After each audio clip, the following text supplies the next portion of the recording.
بسم اللہ الرحمن الرحیم بچوں، یہ ایک چھوٹی سی ویڈیو پیش کی جا رہی ہے مضمون نویسی کے حوالے سے۔ اس ویڈیو میں سکھایا گیا ہے کہ مضمون کس طرح سے لکھتے ہیں اور مضمون کون کون سے ہوتے ہیں۔ یہ جماعت ششم کے لیے بنائی گئی ہے۔ یہ ویڈیو اس کی پیشکش ہے آسیہ پروین کی اور آواز ہے وارث اقبال کی۔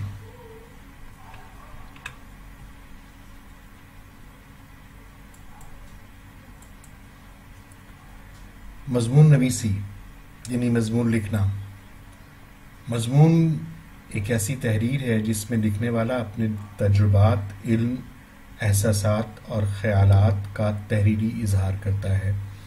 گویا کہ ہم جو بھی کچھ لکھتے ہیں جس میں ہم اپنی معلومات ظاہر کرتے ہیں، اپنا اظہار کرتے ہیں، وہ مضمون ہوتا ہے۔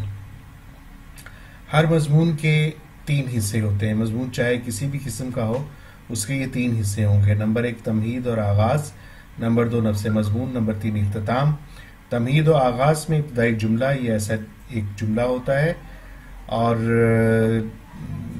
جو لکھنے والا ہے وہ اس طرح سے لکھتا ہے کہ پڑھنے والا اس کا جملہ پڑھ کر یا اس کے ابتدائی جملے پڑھ کر مضمون پڑھنے کی طرف راغب ہو جائے۔ دوسرا نفس مضمون ہے۔ نفس مضمون کا حاصل سب کچھ ہوتا ہے اور یہ مرکزی حصہ ہے کہ جس میں تفصیل سے لکھنے والا مضمون کا مواد یا اپنا مطمع نظر یا اپنی بات ظاہر کرتا ہے یا لکھتا ہے۔ اختتام میں مضمون کے اختتامی جملے ہوتے ہیں، اختتامیہ بھی ہم کہہ سکتے ہیں۔ یہ مضمون کا حاصل یا نچوڑ ہوتا ہے جس میں کہ جو مضمون لکھنے والا ہے وہ اپنی بات کو مکمل کرتا ہے اور ختم کرتا ہے اور اسے حتمی شکل دیتا ہے اور مضمون پڑھنے والے پر ایک اثر چھوڑتا ہے۔ مضمون نویسی کے چند اصول ہیں، یعنی مضمون لکھنے کے چند قاعدے، چند اصول، چند باتیں ہیں جن کا دھیان رکھنا بہت ضروری ہے۔ لکھنے سے پہلے مضمون کے موضوع پر کچھ دیر سوچیے۔ ضروری خیالات کو نکات کی صورت میں لکھ لیجئے۔ موضوع کے مطابق اپنے مواد کو ترتیب سے لکھنا شروع کر دیجئے اور ضرورت کے مطابق پیراگراف بنائیے۔ جملوں کی بناوٹ اور ربط کا دھیان رکھیے۔ اپنی باتوں کو دہرانے سے گریز کیجیے۔ ضرورت کے مطابق مضمون میں محاورات، اقوال اور اشعار شامل کیجیے۔ مضمون لکھنے کے بعد اپنا مضمون ضرور پڑھیے اور ضروری اصلاح کیجیے۔ بیجا کاٹ چھانٹ سے گریز کیجیے۔ اچھے لفظ استعمال کیجیے۔ صاف ستھرا لکھیے اور املا کی غلطیوں کا خاص طور پر دھیان رکھیے۔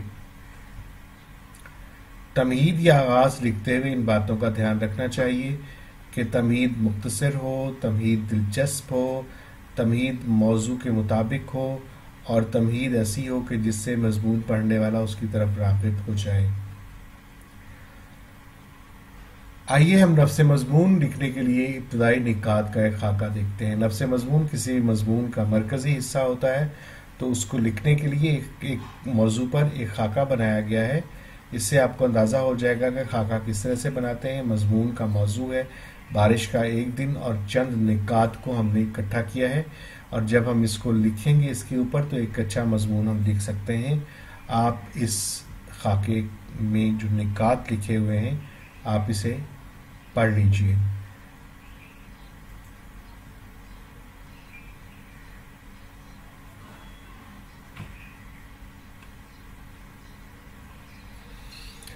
جی آپ نے پڑھ لیا ہوگا اور آپ نے دیکھا کہ آپ اس خاکے کی مدد سے ایک اچھا مضمون لکھ سکتے ہیں۔ جب آپ نے باتیں اکٹھی کر لی ہیں تو پھر ایک اچھا مضمون لکھا جا سکتا ہے۔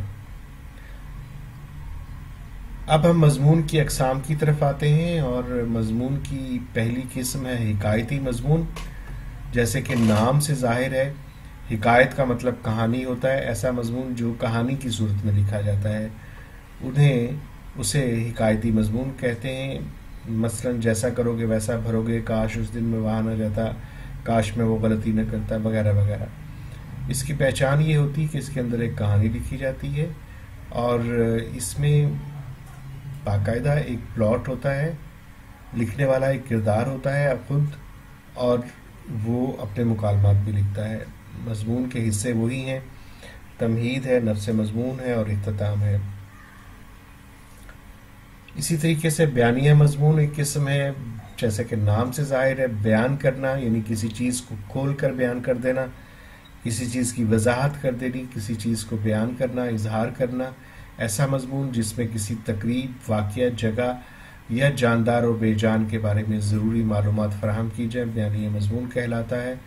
اور اس کے موضوعات کی مثالیں ہیں کہ ایک تقریب کا حال، ایک سفر کا حال، میرا پسندیدہ شہر، میرا دوست، میری پسندیدہ شخصیت وغیرہ وغیرہ۔ تو ایسا مضمون جس میں کسی چیز کی تفصیل بیان کی جاتی ہے وہ بیانیہ مضمون کہلاتا ہے۔ اگلی قسم ہے ترغیبی مضمون کی۔ یہ وہ مضمون ہوتا ہے جس میں کہ لکھنے والا کسی خاص موضوع پر دوسروں کو قائل کرتا ہے اور اسے اپنی بات کہنے پر راغب کرتا ہے، اپنی بات کی طرف بلاتا ہے یا ترغیب دیتا ہے۔ تو ایسا مضمون جس میں دلائل کے ذریعے دوسروں کو قائل کیا جاتا ہے یا رائے تسلیم کرنے پر آمادہ کیا جاتا ہے، ترغیبی مضمون کہلاتا ہے۔ ترغیب دینا یعنی راغب کرنا، یعنی اپنی طرف بلانا۔ ترغیبی مضمون لکھنے کے چند اصول، چند قاعدے، چند باتیں جو آپ کے سامنے ہیں کہ دوسروں کی رائے یا نقطہ نظر پیش کیا جاتا ہے۔ اس میں دلائل سے پڑھنے والے کو اپنے نقطہ نظر سے آگاہ کیا جاتا ہے، شواہد، حقائق اور حوالہ جات بیان کیے جاتے ہیں، آسان مگر عمدہ الفاظ کا استعمال کیا جاتا ہے، جملوں کی بناوٹ اور ربط کا دھیان رکھا جاتا ہے۔